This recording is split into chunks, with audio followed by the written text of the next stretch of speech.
Wis suwi ora ketemu. Wah iya. Iki seni mati multi talenta. Nembang campursari ya wis kulino, nggen apa kuwi jenenge musik jadul. Apa kuwi jenenge Lorenza ya wis tau. Ya. Terus nggen tembang-tembang qasidah ya kulino, tembang klasik nggen wayang pancen ya bibit kawite ya saka wayang, merga wong tuane kuwi ya dalang, mboke ya sinden. Oh. Sing duwe sanidi kuwi. Sahabat Niken Salindri dan Cahya Kuntadi kuwi. Ya. Mbak Niken Salindri. Men jumeneng luwih dhisik. Ya, dihormati ya. Dihormati sing alusan luwih dhisik nggih pemanasan sadurunge ngaturi Mas Duojo. Oh ngono. Ngono kuwi. Monggo dihormati, Cok. Utak tang tang dang dang dang dang. Oke, dados yuk.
Fan beratnya nyuwun tepuk tangan yang meriah untuk Niken Salindri hadir di tengah-tengah kita. Ayo. YouTube kuwi bareng enek Niken penontonnya nganti 7.000. Wah, tenan. Mongko lek renek Niken iki 250. Ayo, luar biasa. Halo, assalamualaikum Cahayu. Waalaikumsalam Bapak. Aduh, Bapak nganti kangen nganti lek turu ngimpi-impi ketemu sampean tenan. Mila. Tenan kuwi serius. Aku rumangsaku ki pas. Itu kata-kata buat menyenangkan hatiku apa kata-kata modus? Fakta, aku sumpah pocong wani lek iki tenan. Aku ki tau arep mayang ning ndi buke sing Ngawi apa ngendi kae. Lah gandeng nggen transite iki ora ana nggone, aku turu ning mobil. Aku turu rumah saku sampean teko wis gelungan kaya ngono kuwi nggugah aku. Pak, Bapak, tangiyo. Aku ya tangi, ning sing tangi dudu mripatku. Lah opane, Pak? Atiku gumregah mergo arep mayang bengi kuwi ngono lho. Atine kegugah gara-gara tak gugah kuwi mau ya, Pak ya. Ngono kuwi. Kuwi fakta, tahu tenan aku ngimpi kaya ngono kuwi. Salim dulu. Salim dulu. Jan bocah-bocah. Kok ndak cipika-cipiki? Sini no, mosok bapake kon rono. Dalang arep cenanangan tekan kono yo enggak boleh sampean sing rene. Engko penggemare aja menghujat wong ya anake dhewe. Ngeri ya Pak iki totone. Ayo timbangane diambung codot-codot tak ambungi dhewe. Nduk sehat-sehat ya Cahayu. Dan. Iki aku ora raup 7 dina. Silakan menyapa terutama mengucapkan terima kasih kepada Bapak Harsono, Bapak Ibu Harsono Eli. kalian Ibu Bu Eli. Ibu Eli kenapa?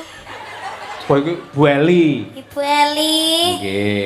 Amargi sampun nimbali kula kalian rombongan Ki Cahya Kuntadi Madangkara. Mugi-mugi sehat selalu panjang umurnya. Semoga lancar rezekinya. Semoga mengadakan tontonan seperti ini yang bisa menghibur masyarakat setahun sekali.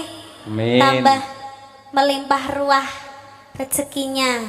Itu Bu Eli sama Pak Harsono itu owner dari Hotel Mercure ini. Betul juga komisaris Sukses Jaya Group. Jenengan mau teng mriki mau to Pak, tanggapan niki mau lho Pak. Apa? Jenengan dicepaki kamar napa mboten? Cepaki. Dicepaki to Pak. Heeh, ning aku bingung aku. Napa? Bar nguyuh bingung renek cibuke. Ya kudune sampean ki ning gone kamar mandine. Apa? Kamar mandine khusus dige ngresiki sing ning gone hotel-hotel ngono kae lho Pak. Kan malah enek jebore. Oh nenggen kamar mandi satpam. jangkrik aku iki dalang nang ndi diajeni mosok kaya padake ngono kuwi. Kok mosok Iki uga matur nuwun karo putrane kuwi Mas Andi Halim karo Jenderal Manajer Pak Nanang Sumarjono ugi Ibu garwane Pak Maidi Wali Kota ing Madiun Bu Maidi kepareng rawuh niku piyaine niku nggih. Omong ana golek petuk karo Pak Maidi kon nanggap wayang dhewe ngono ya. Nggih, bulan depan tirose, Pak. Bulan depan. Nggih, alhamdulillahirabbil alamin. Pripun, Bu? Oh, habis lebaran, Pak. Amin. Nggih, matur sembah nuwun Ibu. Alhamdulillah padahal wong ya ora omong apa-apa. Lambene wong golek dhuwit ngono kuwi ya Ken ya. Nggih, ngono ben ketara wo berarti apa Bu Bu Maidi. Bu Maidi ki arep lebaran ki nanggap Cahya Kuntadi karo Niken Salindri. Ngono ben disekseni wong akeh, Pak. Terus? Sida ra sida ben urusane, Pak. Lah kok lek ra sida Pak Maidi karo Ibu ya malah isin Lho, piye. awak dhewe nanggap ning ngarep omah apa ning ngarep omahe Pak Maidi. Ade tanggap pokoke ning kono pentas ngono. Ade pentas dhewe, Pak. Lah terus sing bayar sapa? Alah, keri Pak lek kowe. Engko lek wonge sungkan. Nggih, intine selamat sukses untuk Bapak Maidi masih dicintai oleh warga masyarakat Kota Madiun. Alhamdulillah, semoga sehat selalu. Doa yang paling penting itu adalah sehat selalu. Amin. Liane masalah rezekiku pikir kari sing penting sehat selalu. Kalau kita ndak sehat tuh kita tidak akan mendapatkan rezeki. Nah, 100. Iya. Nggih.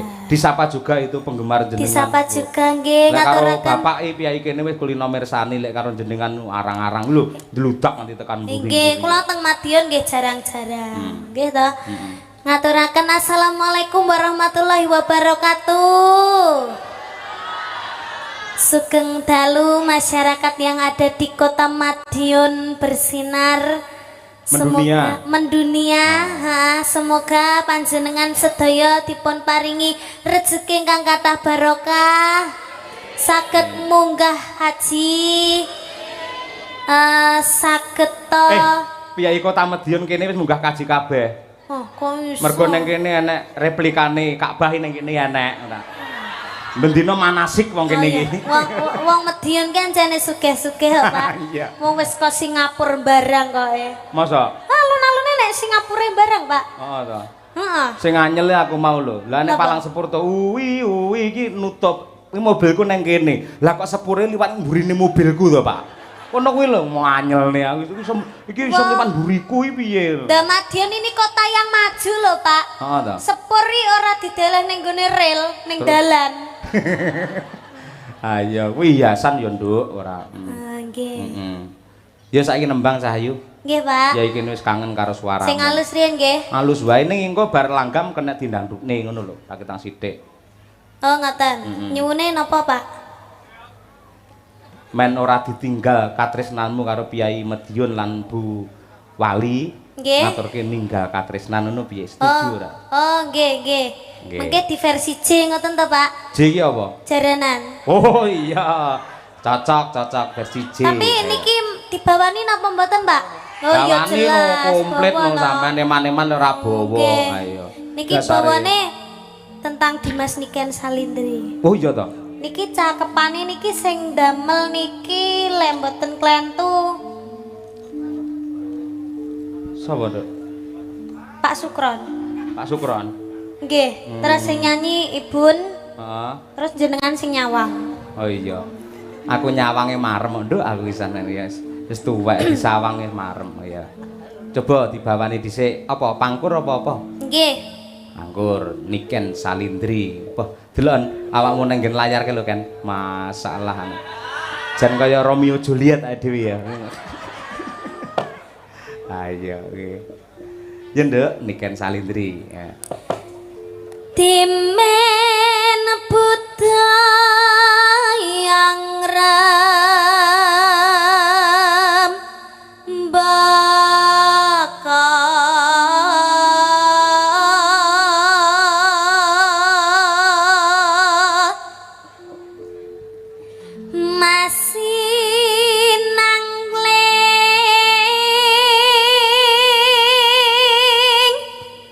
cahaya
meksa waska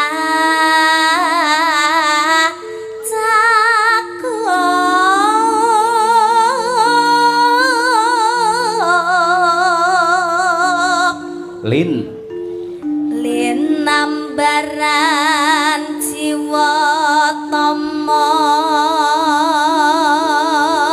terakhir driya sumarah mring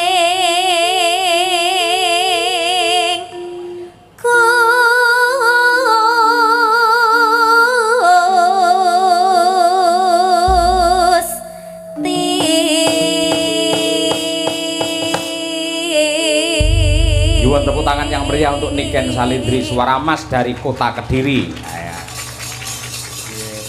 Jos duk pindah rono men seneng. Jenengan ngusir kula to, Pak? Ngusir kula to? Loh, ora kok ngusir sampean ning kene selawase. Sampeyan wis moto, Pak, tak cedeki. Cukup tahu, Pak. Aja kaya ngono kuwi wong gampang mutungan.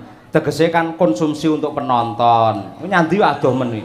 Niki tanggane mriki. Ah, ning kono iki men penggemare sampeyan iso seneng. Kuwi lho ting truwentel kamera iso truwentel kaya ngono. Halo ibu-ibu yang di sebelah sini, mana suaranya?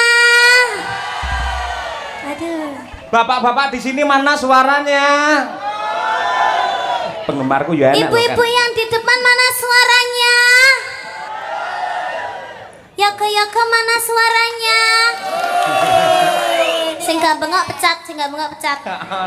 Yoko mana suaranya? Sinden mana suaranya? Pak Cahyo mana suaranya? Cita-citane jenengan dadi niku, Pak? Hah? Apa? Dadi guguk. Sapa? Jenengan. Yo ora ngono kuwi. Tidak boleh loh, Pak. Lah enak apa ora ta Pak guguk iki? Ya ndak ngerti loh, Pak. Masa ora ngerti? Lah menurut jenengan enak apa mboten? Ora enak. Muni yo berarti tayu mangan ngono kuwi. Berarti tahu mangan. Lambene ora. Yo Niken Salindri langgam sak rambahan terus dijaranke. Wah iki top iki. Mangga dados, Duk. Yuk. Nangis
mendunia Niken Salindri. Aduh. Golek keringet kayu.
biasa, terima kasih. Ya. Bocah suarane beantere kaya ngono, jogetane ya luwese kaya ngono. Tur yen tak pelajari pancen lekuk-lekuke wajah saka Niken Salindri lek didandani apa wae mesti apik. Iya apa? Ngono kuwi. Pancen wis bocah lah tenan. Elok. Iya, jos tenan.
Mesti kudu eling sajroning urip tansah kudu eling aja ngaji mumpung kelingo tembe murine rakyat isih wong mesti bakal tuwa tinggal laku sing sarwa prasaja.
Alhamdulillah karo Mas Gluduk Slendro Mas. Kanggo menyapa warga masyarakat Madiun. Ya. Panas-panas melaku. Wah ya. Dasare kene iki nggen sepur ya, Mak. Nggen sepur ngaturake panas-panas melaku ki pas untuk memberi support kepada duo Jo supaya naik di pementasan. Monggo, Madangkara. Dados.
Panas melaku kangge ngurmati dan menyapa para penonton serta Mas Glidik karo Mas Gluduk nggih.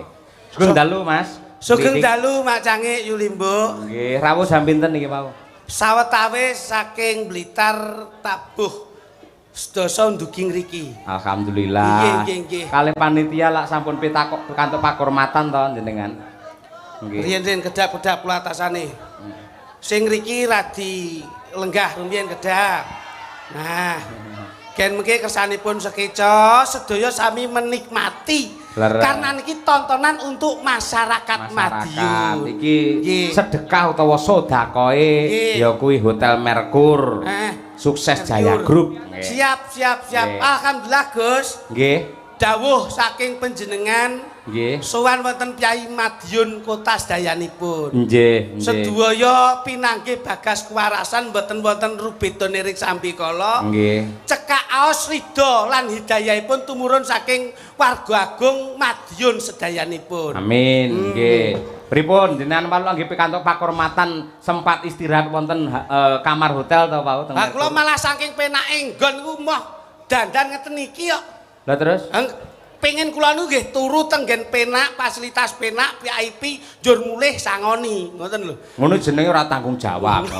Ning paling mboten sangono mboten kedah materi to, Gus. Lah terus? Materi itu nomor belakang. Yang penting itu adalah doa. Ora et labora, bekerja sambil berdoa. Nggih. Ini ngoten lho. Bener. Lek jenengane piyayine modern. Nggih. Wis kulino saba ning ngendi-endi ora bakal gumun karo teknologi. Sing kula mesake iki masih sampeyan iki lho. Bab napa? Mas Gluduk kula ngerti wau. Mas mriki dicawisi hotel kali panitia. Lah dhek arep mlebu ning lift. Masyaallah, arep mlebu ning lift sandale dicepot.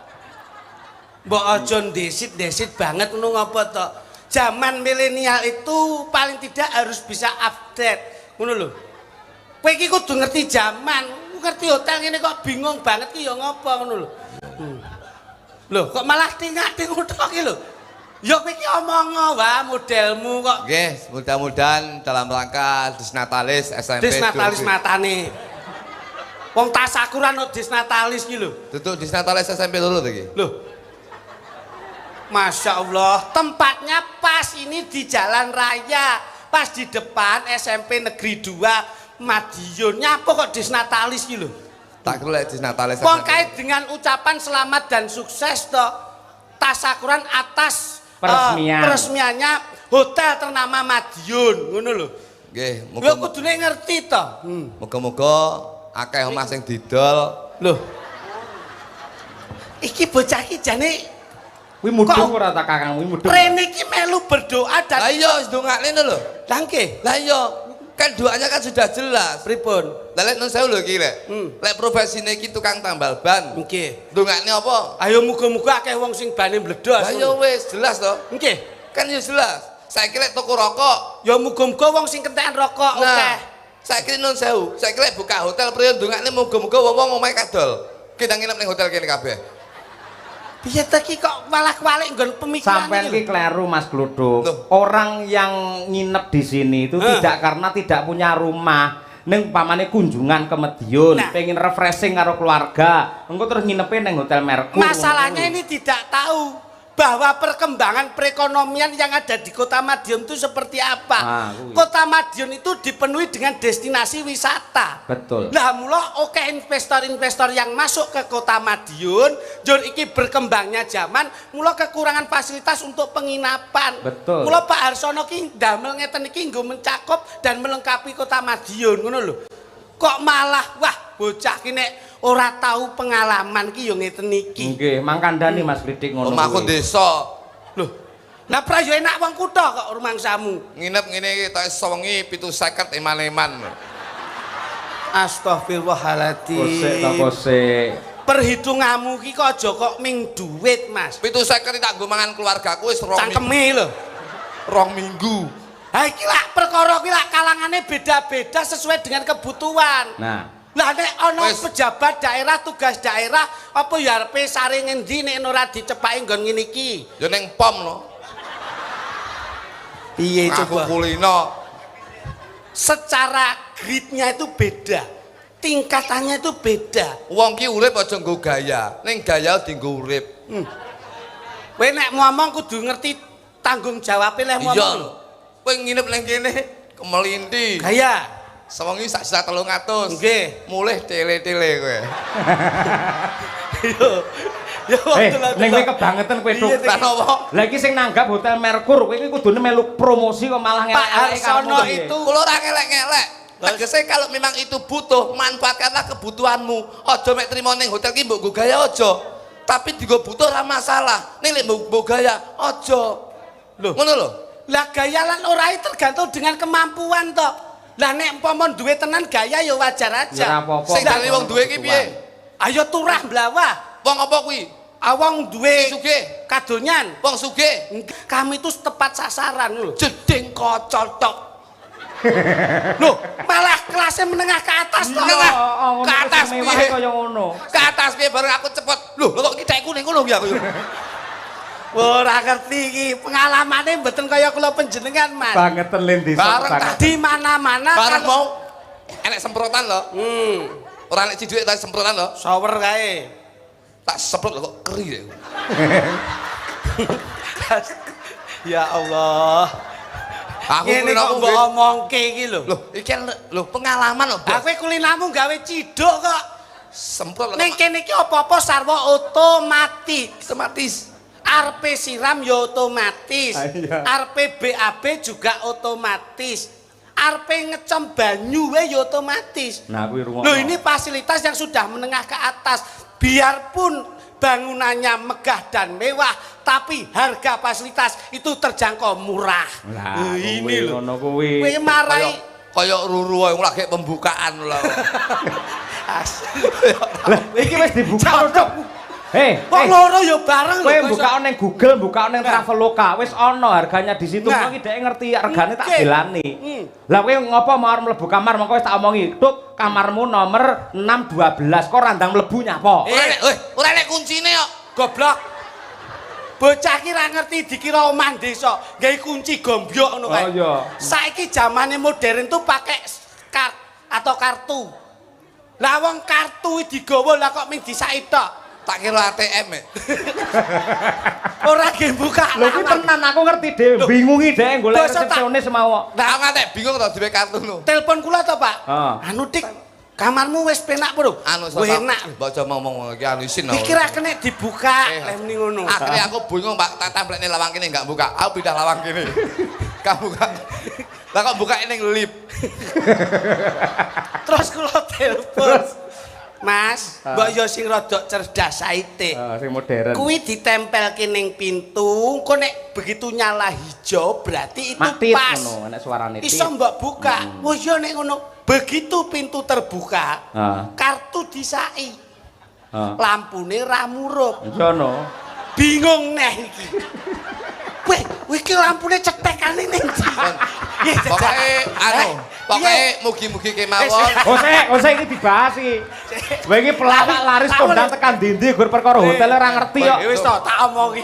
Pon mugi-mugi kemawon. Mugi piye? Aja mbok terus isin aku.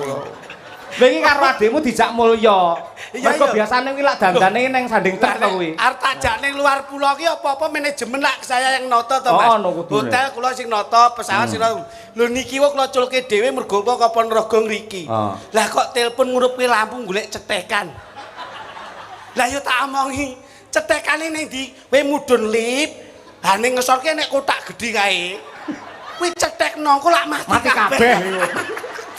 Akhirnya aku senani security. Kertu sing kok saiki mau ning kono mburi lawang iki lak enek tempate Nah, kok niki. cemplung nirono mak blek biar murup otomatis. Bar niku goleki iki dilebokne sapa? Kartune niki lho. Dilebok ning endi kok sapa? Lah, dilebokne ngendi? Temboke graya ana. Lah Angger lampune peteng kok, bareng tak graye iki lho kok apa dibek raine bojoku. Bojoku dibek brongos ngene. Masyaallah.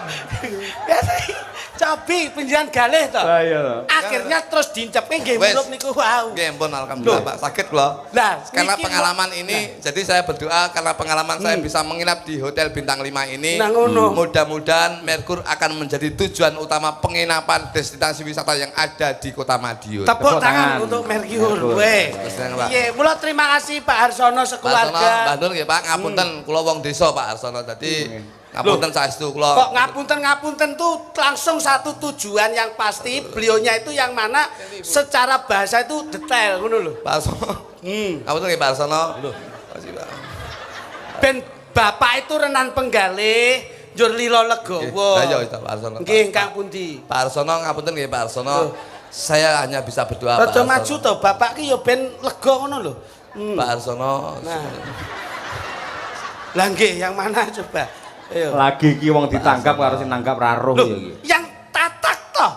Iki ya tatak gendeng ya jadi iki ya. Lah nggih, terima kasih Pak Harsono. Mohon Terima maaf. kasih Pak Arsono, mohon maaf ini hanya sekedar guyonan saja, mudah-mudahan. Nyawangmu ki sing fokus ngono lho ngendi? Wis pokoke tak golek sing mantuk sing ndi lho. Ora fokus kok kepiye seniman kok ngene iki. Pak Arsono. Pak Arsono itu lenggah sama Bapak Kapolres. Iya, iya. Sama Pak Agus. Makasih Pak Agus. Pak Agus itu Bapak Kapolres kita. Nah, Saya yakin bahwasanya institusi Polri ini yang selalu saya cintai. Amin. Dan saya selalu menghormati Pak dari Polri. Polri ya. Iya. Dan saya selalu mencintai dari bapak-bapak polisi. harus mencintai Loh, iya. dan harus menghormati. Karena bapak polisi itu mengayomi dan melindungi masyarakat. Oper masyarakat. Dan kita sebagai masyarakat kita harus mencintai dan menghargai dan menghormati bapak. Jenengan aja nglekne kula. Jenengan harus sadar diri Mas Cahyo.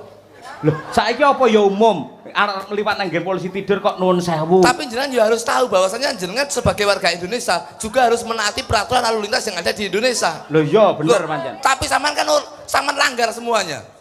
Kok iso? Lho iya Masalah no. piye? Sampeyan ora kek tandha apa kek? Es disret. Berarti tandane apa niku? Ora entuk mandek. Ngapa sampean mandek ning kene? Jake. Pak polisi niku mang pindah riyen, Pak niku. Mas Cahyo Nyampluk aku. Mas Cahyo solusine siji. Ayo. Piye? Kae kon jebol keprukno ndase iki lho. Lah kae iki ming sementara mergo iki ana hajat. Endi tulisane sementara ndi ora elek kek. Ayo. Kae peraturan yang selalu ditangguhkan atau yang selalu ditaati untuk Aku mau nyun preso karo Pak Arsono. Pak, kalau wayangan di tengah jalan apa tidak mengganggu lalu lintas, izinnya apa enggak? Susah. Enggak apa-apa, ini izin dari Pak Maidi, dari Pak Kapolres untuk hiburan kepada masyarakat. Jadi ana tulisan ono ya ora masalah. Ngono kuwi. berarti ngerti rambu-rambu. Yo ngerti. Melanggar kan, Kok melanggar piye to? Aku kok melanggar piye to? Aku taat karo tertib karo aturan no. Asin iki ora perkara Pak Maidi. Lah apa? Karena Bu Yuni dan juga saya yang hadir di sini. Kok iso gandenge kluthuk kok karo Bu Yuni lho. Kira paham iki. Bu Yuni itu garwanya Pak Maidi. Lah iya wi kegeden piyak kurang cagak omonganmu. Ibu itu paling tidak secara religiusnya itu bagus. Secara akademiknya juga luar biasa. Lah kok entuk ming super tetra ngene iki terus Gue ora paham. Sebetulnya Bu Yuni itu dulu satu pondok dengan istri saya. satu pondok. Satu pondok. Mondok di mana? Ibu Yuni ning pondok pesantren, bojoku ning gone pondok Ramadan. Ini yang selalu Wengko nek saya suwi tak ning nono ninggung. Lah, lo paling gudi lo nek. Wah, nek didinggo satu pondok itu sama. Ngono lho, secara hukum agama itu akhlakul karimah turun ke jasadiyah masuk ke kolbiah itu sama, ngono lho. Lah kok pondok Ramadan tapi kan ibu itu pegawai. Loh, ya, Bapak juga pemimpin daerah Kota Blitar. Kita tuh jangan memandang sebelah mata sebagai seniman. Contohnya Mas Cahyo Kun tadi, dalang ya dosen. Ibu Kesi iki lho. Iki lho. Kesi lho. Mau ning kene ya pindah barang sama. Nek iki Kesi iki kesot, ngono lho. Bu Kesi iki ya sinden ya dosen. Dosen. Seseorang tuh jangan memandang sebelah mata sebagai seniman. Pripun? Walaupun saya sebagai seniman tradisional, tapi istri saya, Pak. Loh, nun sewu. Bojomu? Loh, pegawai Pemda no, Pak. Pemda itu Pemerintah pegawai daerah. Loh, pemain dangdut. Alhamdulillah ini saliki pun Layak melu Lorenza pisan. Ayo. aku iki. Masuk. Berakisin ke sini loh. Ini di depanan. Di depanan. Ini tuh di depanan.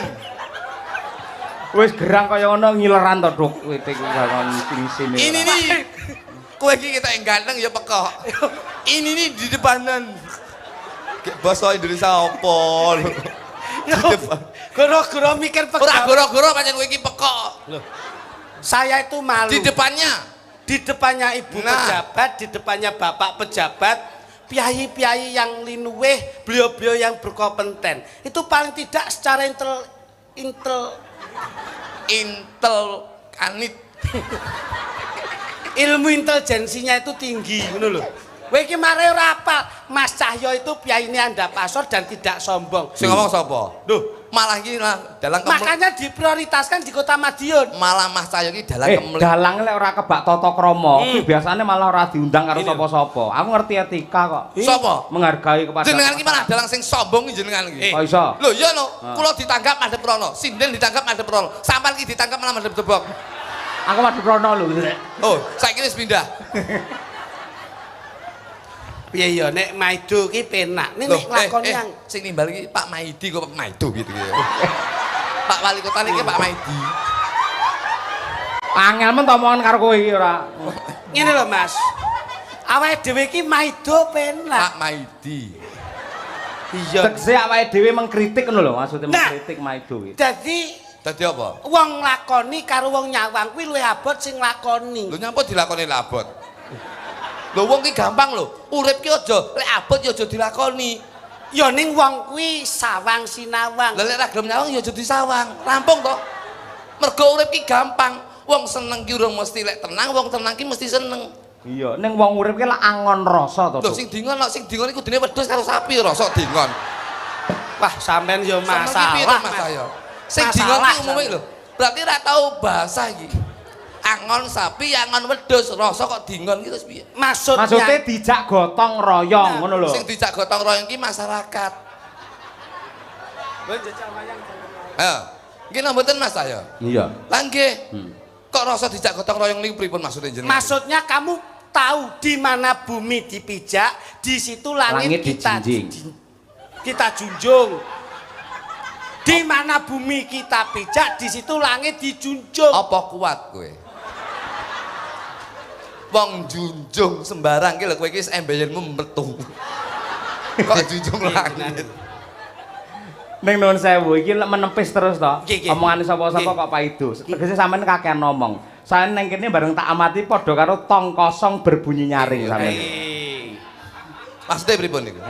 Pribahasa itu. Sampeyan ngerti to tong kae? Tong lek kotong dituthuk ngangge apa watu apa nek suarane teng teng teng teng. Nek lek diinguk renek apa-apane. Berarti pripun niku? Wong kakean ngomong ora enek manfaate apa-apa. Sampeyan iki berarti semaput sampean. Lha semaput yo ora ndalang kowe goblokmu to kowe. Oh kakek ngomong Ora enek gunane. sampean asmane sinten? Lho genah piye kene ngerti Cahya Kuntadi. Dados napa? Dalang no. Sore nganti isuk omong ora? Tik aja meneng ae, aku ewah ngono. Aku tak manut sing nanggap.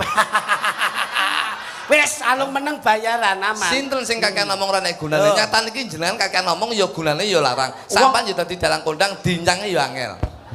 Kosek to, nuwun sewu. Sing jenenge dalang ora mung omong. Lah, nggih. Sabetan barang tegese tangane ya dikrembyahke, sikile ya diobahke. Maksudnya pripun? Wonge gelem krembyah bakal entuk opah. Ngono Tangane kuwi. pripun? Ya digarke nyekel wayang begar ngene iki akhire entuk dhuwit aku. Nek begar? Entuk dhuwit. Nek gegem? Ora entuk dhuwit. Sampeyan ro petinju ora? Kowe iki ya dagelan kok meneng ae piye to, Dik? Iki bengi golek slamet dewi-dewi ya. Wis aku ora melu-melu kuwi urusanmu. Golek slamet dewi-dewi. Nggih napa? Anu lagu-lagu ya. So. Sebabnya hari ini kan leren, jadi los. Oh no. Jadi urung mesti Mas. Bojomu melu ki ya. Melo. Heeh. Anakmu ya melu. Melok Mas. Heeh. Alhamdulillah bojoku ya jan jos Mas. Jas piye? Wah, apik, Majak ning hotel lantai 6 Loh. mau. Nggih, apik kula. Sing gegem tangan kuwi melali lho. Engko timbang diurus engko. Ah, Ayo. Malah kok elekne to, Dik? ndak kowe kok malah meneng. Tak jak ngomongne bojone malah ngomongne tangan neh ora. Lah bojone ben durusi dhewe, bojone kene ning kene kok iso ngono lho. Ini namanya. Kita itu berbineka tunggal ika. Nah. Betul Mas. Berbeda-beda tetap satu jua. Betul. Beda bendera, beda agama, tetap tanamkan persatuan dan kesatuan. Laras. Boten kok wonten ing jajaran institusi kepemerintahan kemawon boten. Nanging di keluarga besar dalam budaya ini harus ditanamkan seperti itu. Iya. Sampean pelawak penjenengan ngasto dalang itu butuh chemistry, butuh ikatan hati yang selalu melengkapi. Betul. Lah nek ngeten iki lak kula njur kepenak lan boten kepenak lak dipun pirsani piyai-piyai budaya ngeten iki. Leres. Jadi paling tidak sampean tuh bisa ke sini ikut di pagelariannya Mas Cahyo Kuntono ini. Mas Cahyo Maidi. Lambene do teng kecotot ra genah. Dan satu kebanggaan ngene. dan satu kebanggaan bahwasanya dalam rangka peresmian Hotel Mercury ini tidak hanya menggelar budaya tapi pada malam hari ini banyak door prize yang akan diberikan terhadap penonton yang hadir pada Amin. Loh, malam aku ini. lagi ngerti lho iki. Nah, ini salah satunya bentuk ini hadiah utama nggih menika setrika Mas Pion menika. Oh, ndase wong to iki, Pak. Iki dah. Lho samplok. Samplok. Sirahe kok setelika Mas Piyo. Tak kira setrika ngene iki, Mo. Nggih nyetelika cengelmu kuwi. Ndase wong. Astagfirullah. Ndase wong lho, Pak. Pak ngapunten nggih, Pak. Kuwi ado kok Ponorogo tekan kene padane setelika. Iki Lah wong tak kira kok ngisor ngene lho, kok nek ngene aku ya. iki iso urip iso nyawang kok iso. Kowe padha ngenyek Gusti Allah lho kowe. Oh, ya nyapa. Lah iki Lah, ciptaane Gusti iki Allah. umate Gusti kok. Lah ya ciptane Gusti sing kaya setelika ngono lho nanti. Ngawur ae. Ngapura ya, Lek, ngapura. Weh. Ayo kono. Ya iki lho, sing duwe orkes Lorenza ya iki.